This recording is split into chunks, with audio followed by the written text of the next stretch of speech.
Hare Krishna, please accept my humble obeisances. All glories to Srila Prabhupada.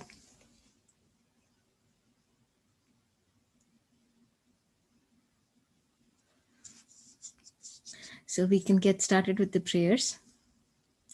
Om Agyana Timirandhasya Gyananjana Shalakaya Chakshurun Militam Yena Tasmai Shri Gurave Namaha Shri Chaitanya Mano Bhishtam Sthapitam Yena Bhutale Swayam Rupa Kadamahyam Tadati Swapadantikam Panchakalpatarubhyascha Kripa Sindhubhya Eva Cha Patitanam Pavanebhyo Vaishnavebhyo Namo Namaha Jai Shri Krishna Chaitanya Prabhu Nityananda Shri Advaita Gadadhara Srivasadi Gaura Bhakta Vrinda Hare Krishna Krishna Krishna Hare Hare Hare Rama Rama Rama Hare Hare Narayanam Namaskritya Naram Chaiva Narottamam Devim Saraswatim Vyasam Tato Jayam Mudirayet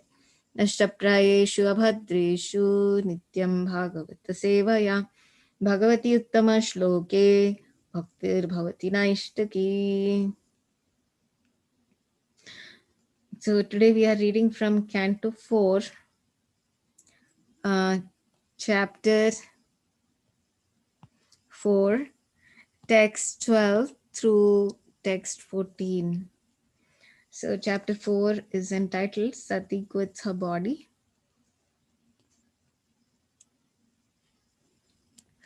Yeah, so it's actually 12 through 14. So would anybody like to read?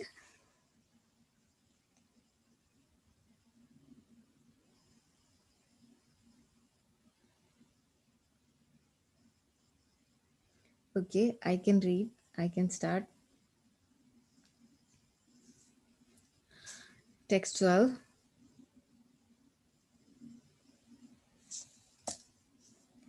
Doshan paresham hi guneshu sadhavo ghrannanti kechinna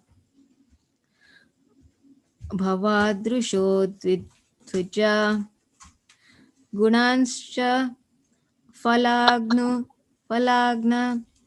bahuli karishnave mahatmaste kshav bhavan agham. Translation and purport by His Divine Grace A.C. Bhaktivedanta Swami Srila Prabhupada Ki Jai. Twice born Daksha, a man like you can simply find fault in the qualities of others. Lord Shiva, however, not only finds no fault with others' qualities, but if someone has a little good quality, he magnifies it greatly. Unfortunately, you have found fault with such a great soul. Purport. King Daksha is addressed here by his daughter Sati as Dvija, twice born. Twice born refers to the higher classes of men, namely the Brahmanas, Kshatriyas, and Vaishyas. In other words, a Dvija is not an ordinary man, but one who has studied the Vedic literature from a spiritual master and can discriminate between good and bad. Therefore, it is supposed that he understands logic and philosophy. Sati, Daksha's daughter, put before him sound arguments. There are some highly qualified persons who accept only the good qualities of others. Just as a bee is always interested in the honey in the flower and does not consider the thorns and colors, highly qualified persons who are uncommon accept only the good qualities of others, not considering their bad qualities. Whereas the common man can judge what are good qualities and what are bad qualities. Among the uncommonly good souls, there are still gradations. The best good souls are one who accepts an insignificant asset of a person and magnifies that good quality. Lord Shiva is also called Ashutosh, which refers to one who is satisfied very easily and who offers to any person the highest level of benediction. For example, once a devotee of Lord Shiva wanted the benediction that whenever he touched someone on the head, the person's head would at once be separated from his trunk. Lord Shiva agreed, although the benediction asked was not very commendable because the devotee wanted to kill his enemy. Lord Shiva considered the devotee's good qualities in worshipping and satisfying him and granted the benediction. Thus, Lord Shiva accepted his god bad qualities as magnificently good qualities. But Sati accused her father, "You're just the opposite. Although Lord Shiva has so many good qualities and no bad qualities at all, you have accepted him as bad and found fault with him. Because of your accepting his good qualities to be bad, instead of you becoming the most exalted soul, you have become the most fallen. A man becomes the greatest soul by accepting the goodness of others' qualities. But by unnecessarily considering others' good qualities to be bad, you have become the lowest of the fallen souls." Would anybody like to continue reading? We have text 13 and 14 today. So if anybody would like to read text 13.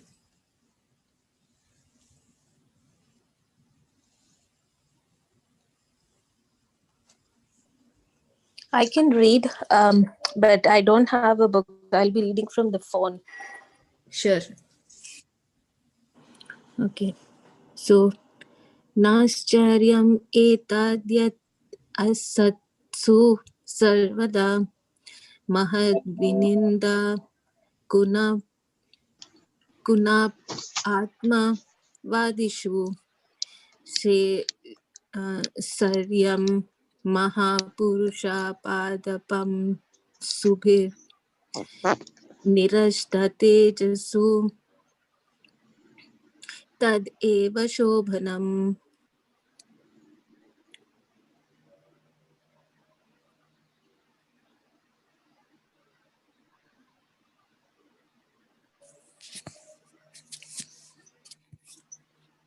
Translation. It is not wonderful for persons who have accepted the transient material body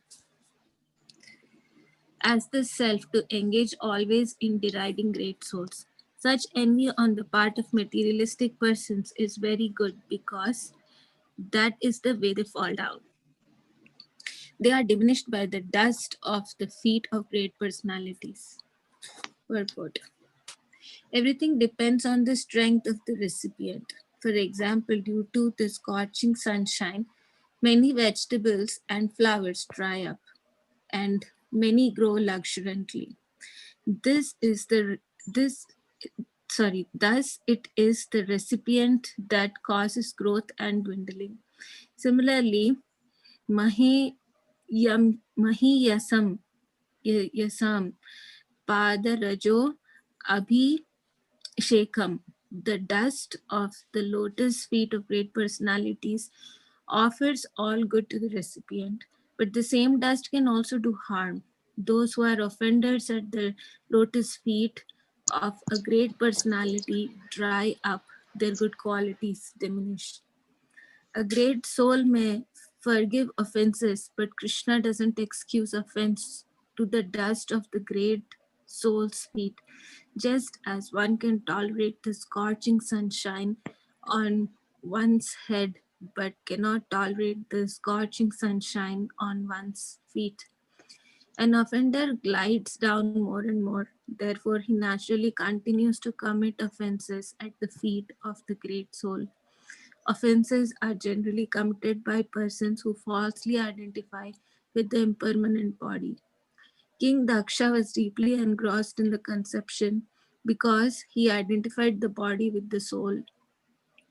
He offended the lotus feet of Lord Shiva because he thought that his body, being the father of the body of Sati, was superior to Lord Shiva's.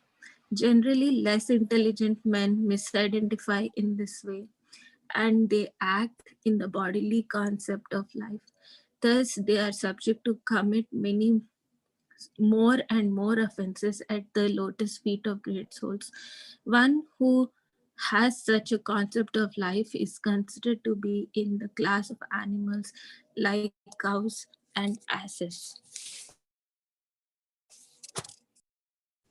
Thank you, Primarasa. Would anybody like to read the last verse for today? Take I can read it, Mataji. This is Govardhan Leela. Hari Krishna Mataji. Hare Krishna. Okay. Yadvi Aksharam Nama Jireritam Linam Sak, Sakrit Prasangad Agam Ashu Hanti Tat Pavitra Kirtintam Alangya Shasanam Bhavan Aho Vesti Shivam Shivetaraha. Translation and purport by His Divine Grace, A.C. Bhaktivedanta Swami, Srila Prabhupada Ki Jai. Sati continued, my dear father, you are committing the greatest offense by envying Lord Shiva, whose very name, consisting of two syllables, Shi and Va, purifies one of all sinful activities. His order is never neglected. Lord Shiva is always pure, and no one but you envies him. Purport. Since Lord Shiva is the greatest soul among the living entities within this material world, his name, Shiva, is very auspicious for persons who identify the body with the soul. If such persons take shelter of Lord Shiva, gradually they will understand that they are not the material body, but our spirit soul. Shiva means Mangala or auspicious. Within the body, the soul is auspicious. Aham Brahmasmi, I am Brahman. This realization is auspicious. As long as one does not realize his identity as the soul, whatever he does is inauspicious. Shiva means auspicious, and devotees of Lord Shiva gradually come to the platform of spiritual identification. But that is not all. Auspicious life begins from the point of spiritual identification. But there are still more duties. One has to understand one's relationship with the Supreme Soul. If one is actually a devotee of Lord Shiva, he comes to the platform of spiritual realization. But if he is not intelligent enough, then he stops at that point.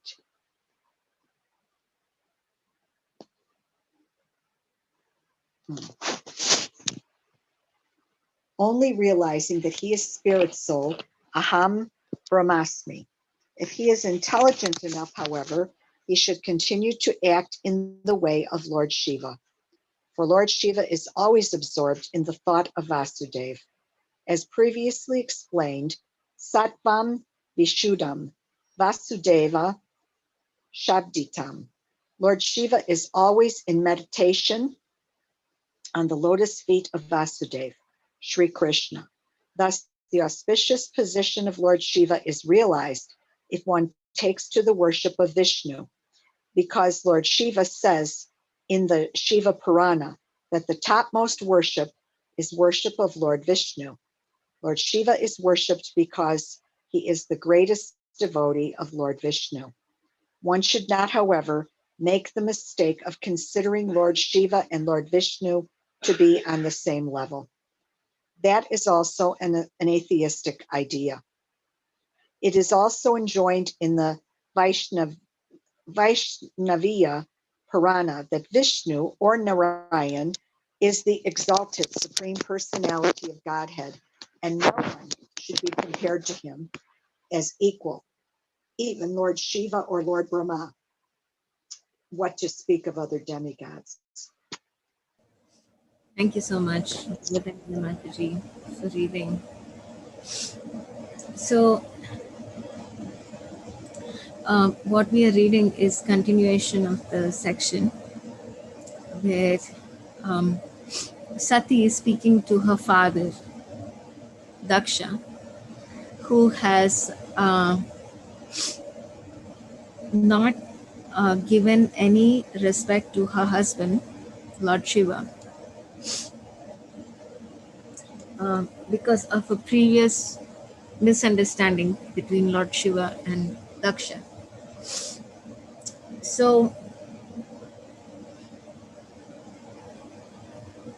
Srila Prabhupada, in his purports, is very, very strong in explaining Sati's words.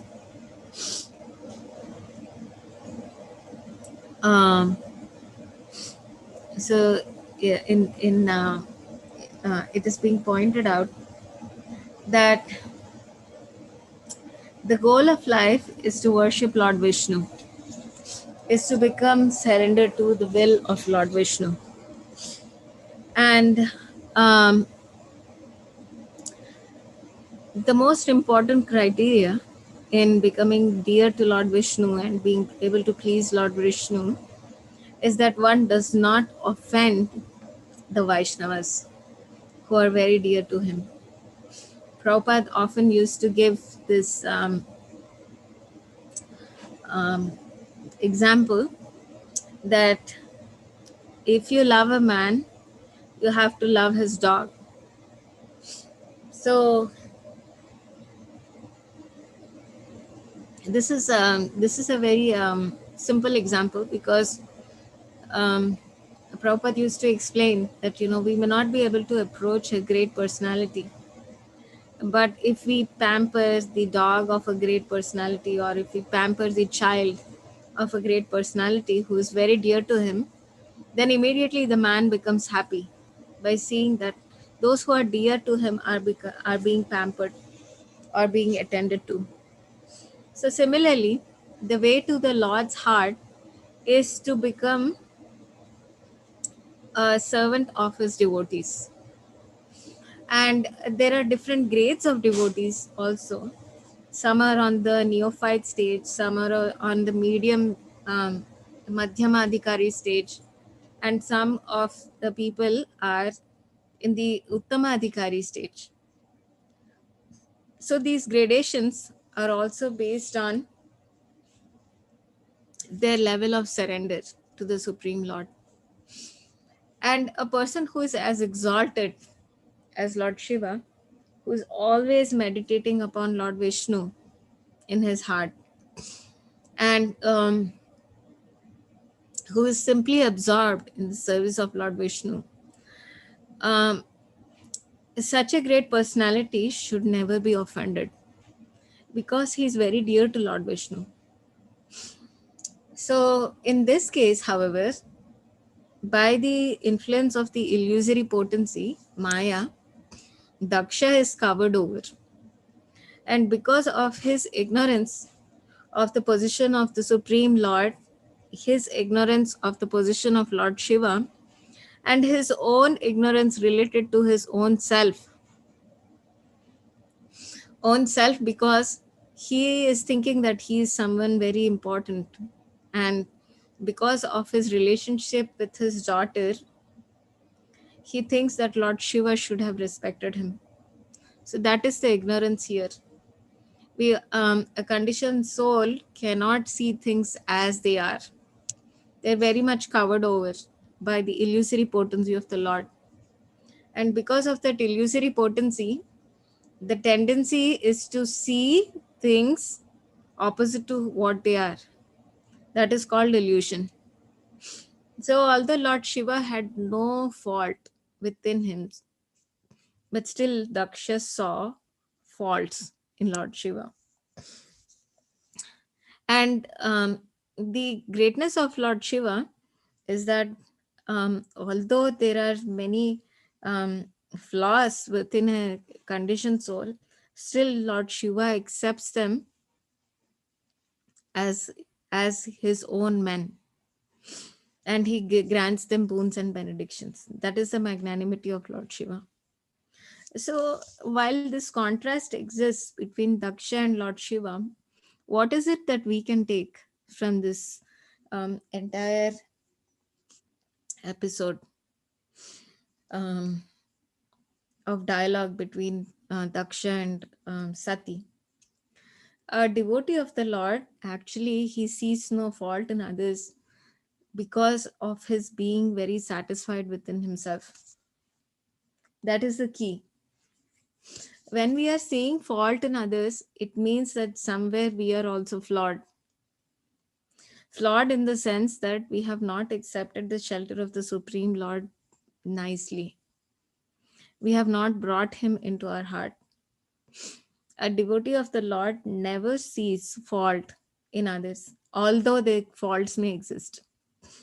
So he may see the faults. It's not that he loses his discriminative power.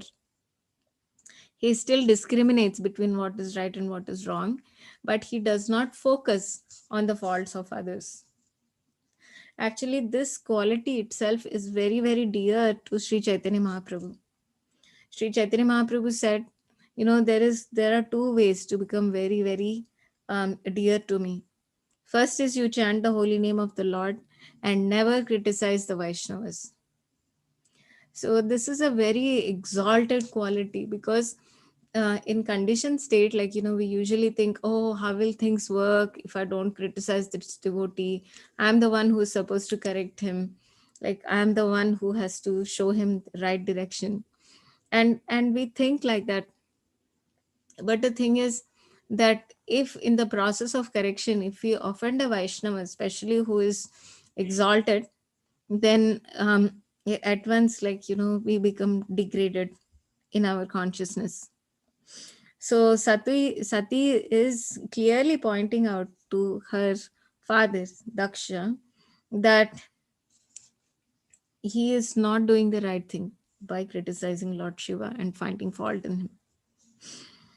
So in in the following verse also, it is being pointed out that fault finding in others is a sure way to degrade our own consciousness. So Daksha, because he accepted the material body as the self, that means he didn't have a clear discrimination. He had become illusioned. And the more one becomes illusioned, the more one finds faults in others. And by offending the Vaishnava, by offending a great soul, they become more and more degraded. Actually, every time we perform an offense against the Supreme Lord, Maya comes and takes over. And the more we perform offenses, the more we become uh, moved away from the actual reality or truth. So this is like a cycle. We go down one step and then we get pulled down another step. And so this is the cycle that is being described by Sati, that those who are materially engrossed, those who misidentify with the body as the soul, and because of that less intelligence, if they perform offenses to the Vaishnavas because of their lower intelligence, then because of that offense, they degrade themselves further. So, therefore, it is very, very essential that as we progress through spiritual life, we have to consider and check how we are treating the Vaishnavas. How is it that um, we have to see from time to time, have we committed any offenses towards a Vaishnava? And this is not only prevalent in our teaching, but it is also very prevalent in other teachings also. One should sincerely and carefully consider if they have performed an offense to the Vaishnava. So, by praying to the Lord that one may not commit an offense to the Vaishnavas, and that one should progressively move towards the lotus feet of the Lord, one becomes more illuminated in what is reality, and then one will be able to distinguish who is a great soul based on their qualities. So in the last text, actually, Sati is glorifying Lord Shiva. Lord Shiva is always auspicious, even to those personalities who are generally condemned by people of this material world. But Lord Shiva, he brings auspiciousness to everybody. And the greatest thing that a person can do to bring auspiciousness to others is by himself becoming a devotee of the Lord. Without surrendering to the Supreme Personality of Godhead, one is always afflicted by the modes of material nature. That means one is always under Maya. Maya means illusion, and uh, and illusion means that we are away from reality. So whatever is that happiness that one derives by in that illusion state with Maya, under the spell of Maya, it is another form of illusion. It is not the true real happiness of the soul. So one can bring auspiciousness or mangala to themselves by surrendering to the Supreme Lord. And Lord Shiva is one such personality. He is always in line, in complete alignment with the um, desire of the Supreme Lord. And because of that, he also brings auspiciousness to everyone who comes and takes shelter of him. So, and Prabhupada also concludes this section by saying that one should not consider Lord Vishnu, Lord Shiva, and Lord Brahma to be on the same platform, because they have their very unique positions. They are not like, but they're at the same time in between themselves. They're not competing for a specific position. They know where they are, and they are able to serve Krishna very perfectly from that position. So, and the more we also become aligned to that reality of who is Lord Vishnu, who is Lord Shiva, and who is Lord Brahma, and who we are also in relation to the Supreme Lord, the more we can bring auspiciousness in our own life, and we can bring auspiciousness in the life of others. So, real happiness lies on the platform of reality, not on an illusory platform. The illusory happiness is only bewildering. It stays for some time and then it leaves us.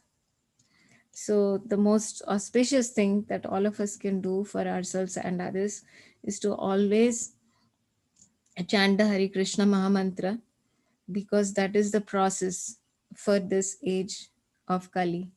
And the more we can chant, um, uh, the more we can become distinguished from the illusion that pervades a conditioned soul, and the more we can align ourselves to the desire of the Supreme Lord and serve him with all with everything that he has given us.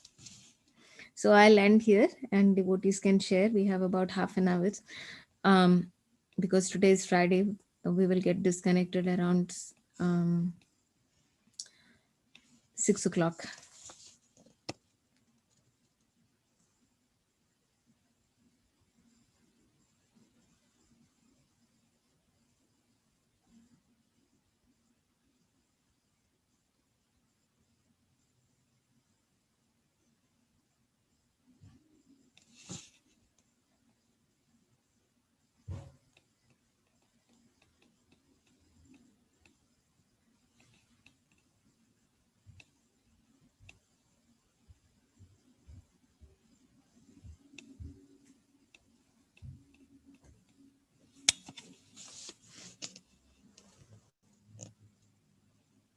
Hare Krishna. Would anybody like to share?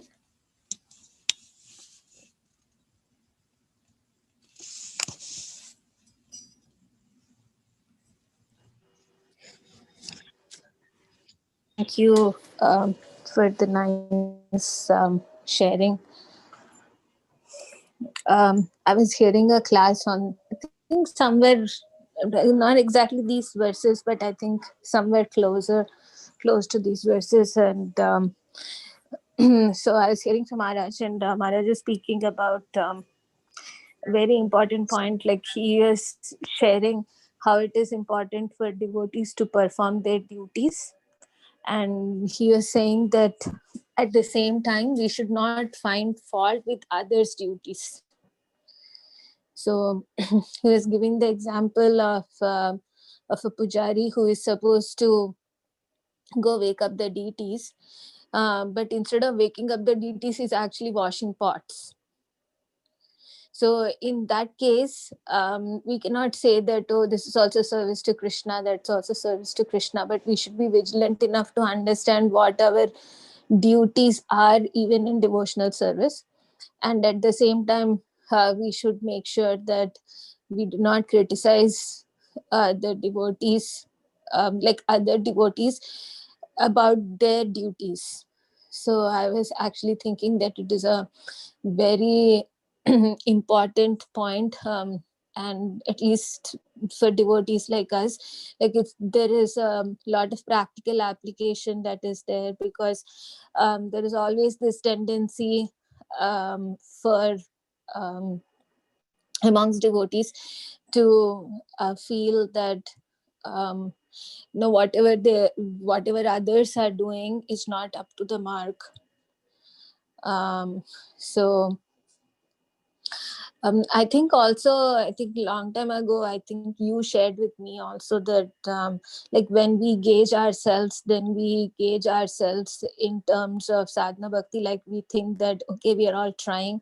But then when we gauge others, then we always have a scale of perfection that we gauge them from with, instead of thinking that they're also trying just like us. But we always see others from the standard of scriptures, and it is very likely that devotees are not in standard of the scriptures, so then it's very easy to criticize them.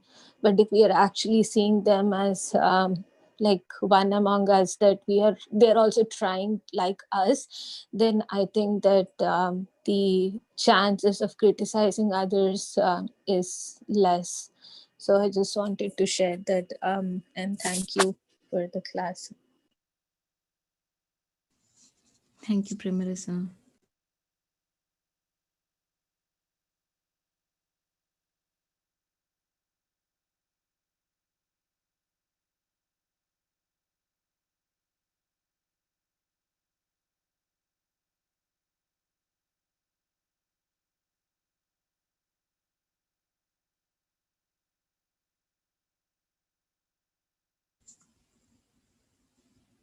Ruchi Mataji, would you like to say something? You always have some very nice, interesting points.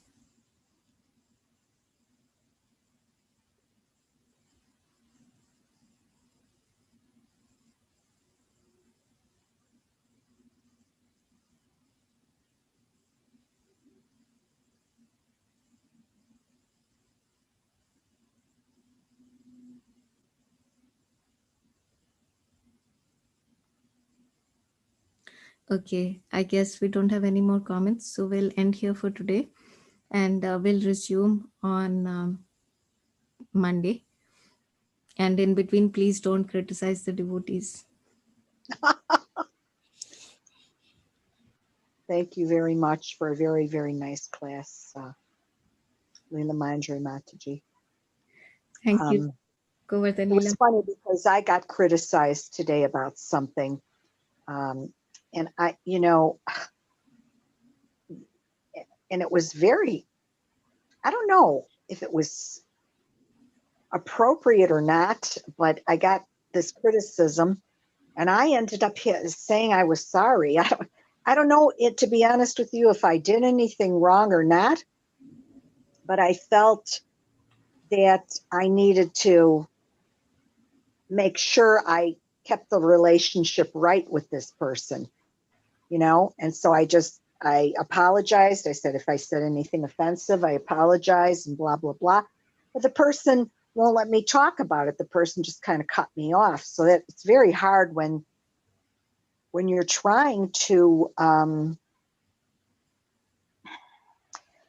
explain, your position, and the person won't hear it. And they're just like, no, I'm done. I don't want to talk about it anymore. So that was kind of hard. But, I just have to accept. I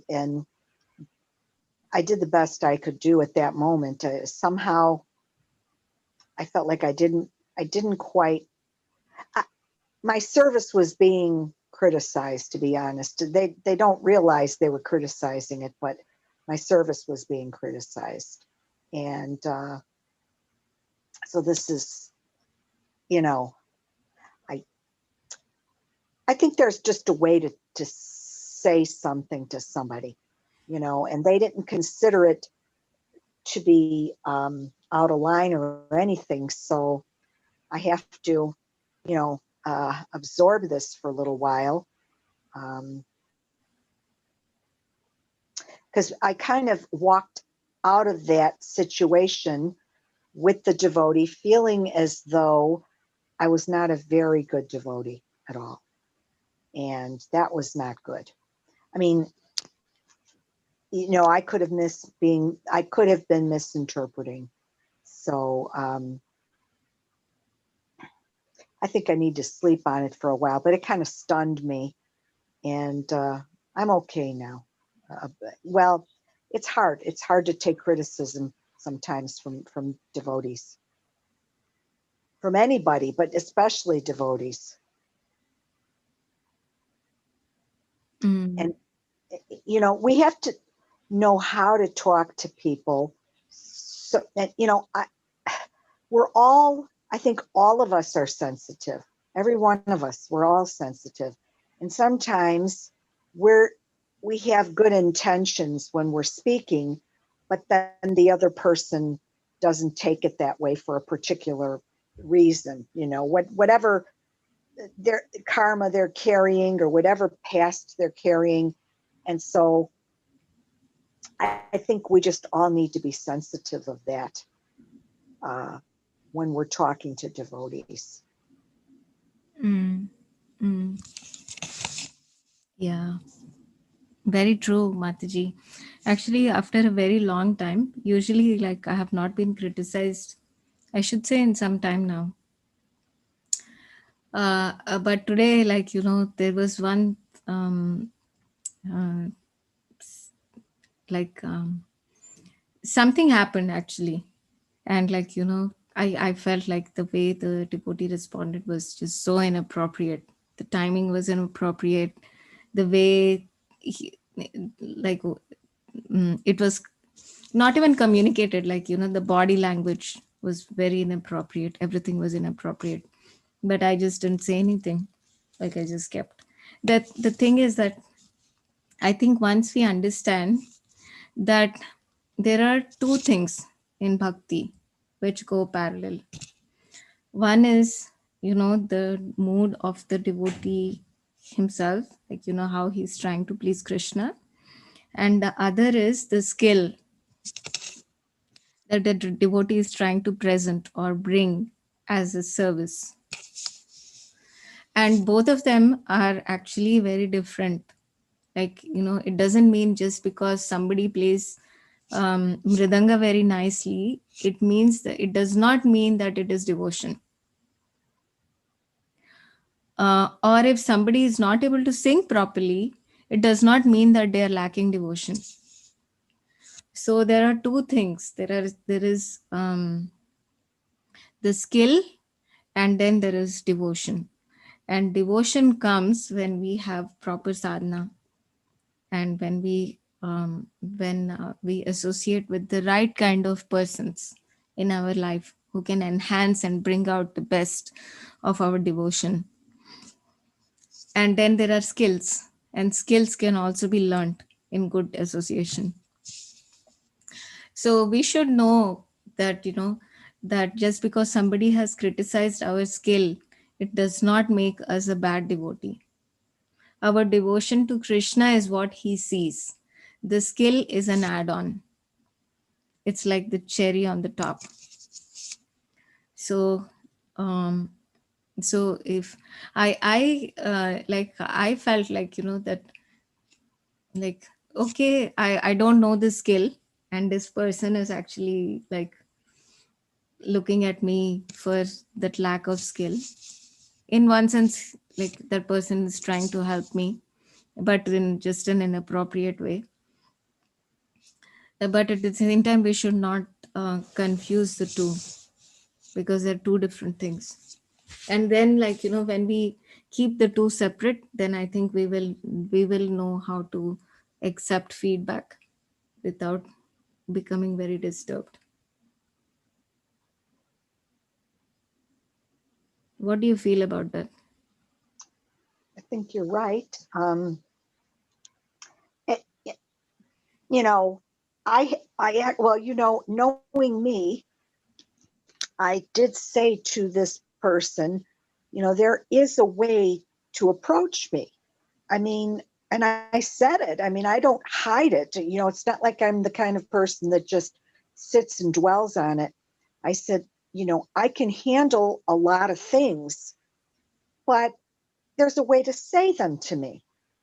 That's all I said. I said, there's a way to say them. And the person said, well, I'm not going to say anything anymore. And I said, well, everybody is sensitive. Everyone is sensitive. Oh yeah, So, right now everyone is very sensitive. Nerves are on edge right now. Are really bad.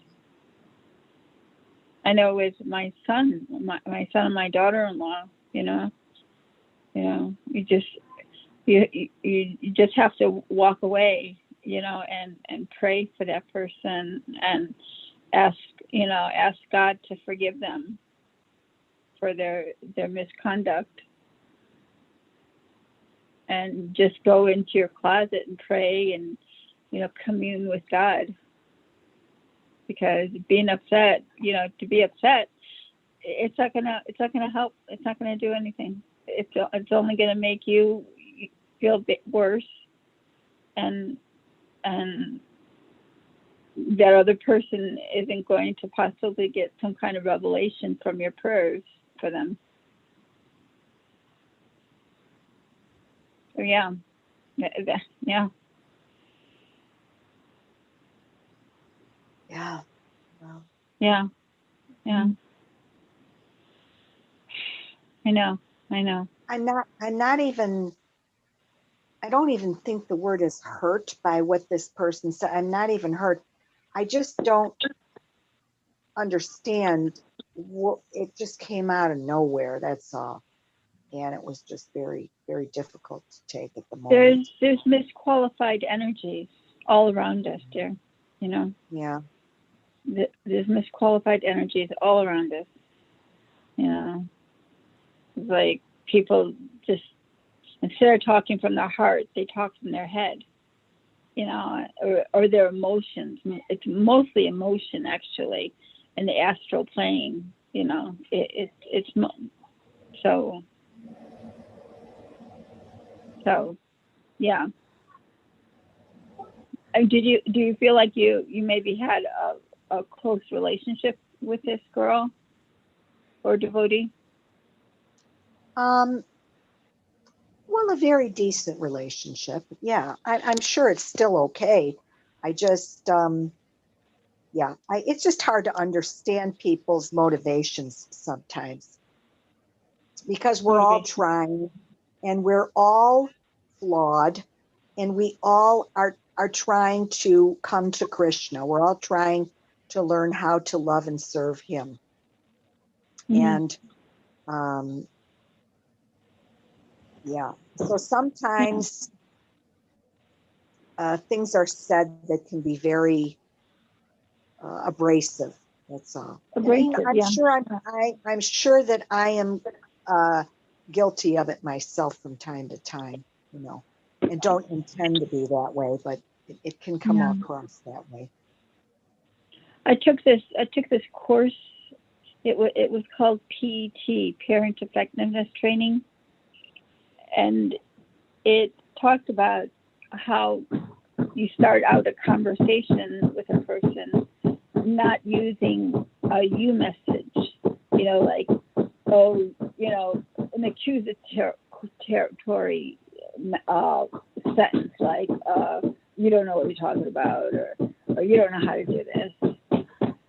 And they said to actually go quiet yourself and say what you really mean, and started out with an I, like, I feel very hurt when, notice how I use the word when and not you. When I am accused or finger pointed or gosh, what is a good example?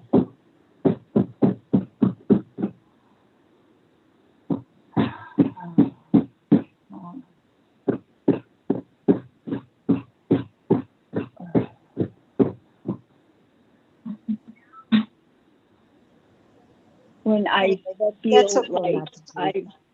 when I feel, Mhm.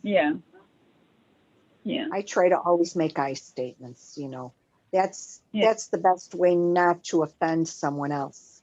Always. Right. When I Right. get in a all I can do is say, this is how I would resolve this Exactly. problem, or this is how I am in this situation. When I do that, it takes the focus off the other person feeling attacked.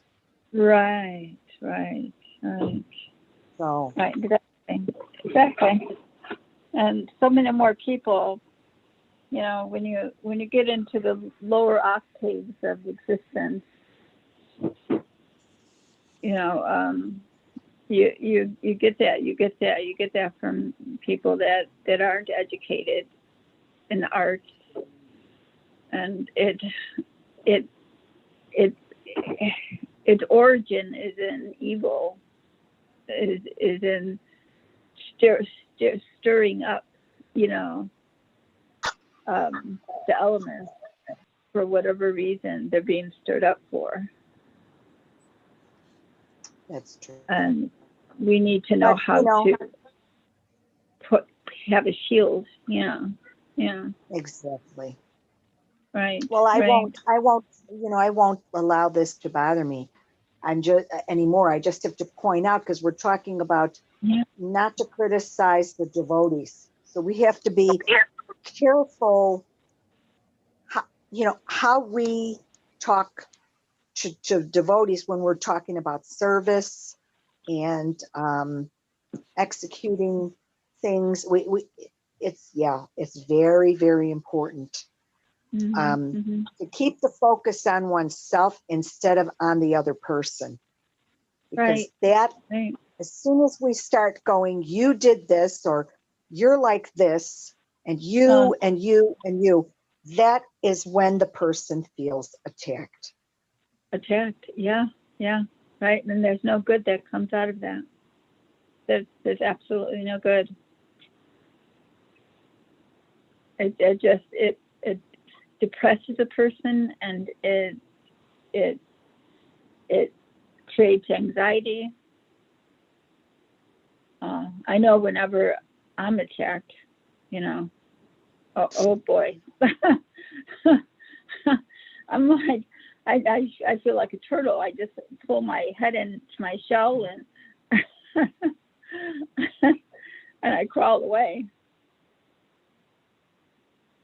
Yeah. I think that when you make those you statements, it's putting yourself in a position of judge also. Right. Oh, Becoming right. judgmental, and thus putting yourself above that person, and Right. and their position is becoming lesser, and that's not how we want to have relationships with devotees or anybody else. And that's why that's so true. Yeah. Oh. I think that in Krishna consciousness, we need to have a course in how to communicate. I think that all of us, I think we are all well intentioned. And I think some people have never even heard of this thing called keep this focus on yourself, not on the other person. You know, like what you were just saying, Manasi Ganga Mataji, as soon as you say you, it becomes like you're judging. And the other person, then they shut down, they can't hear anything. And Right. so those very basic things have a lot of people have not been taught those things. Oh, It's, no, I mean, nobody has thought. No, I mean, God.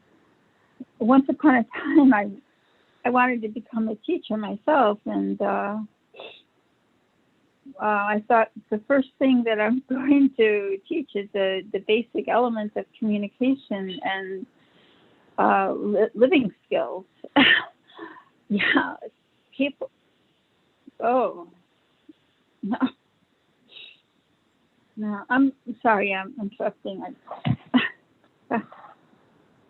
no, I mean, no, I'm just pointing this out, and yeah, I need, we're not talking about insults like what went on between Daksha towards Lord Shiva, but just basic.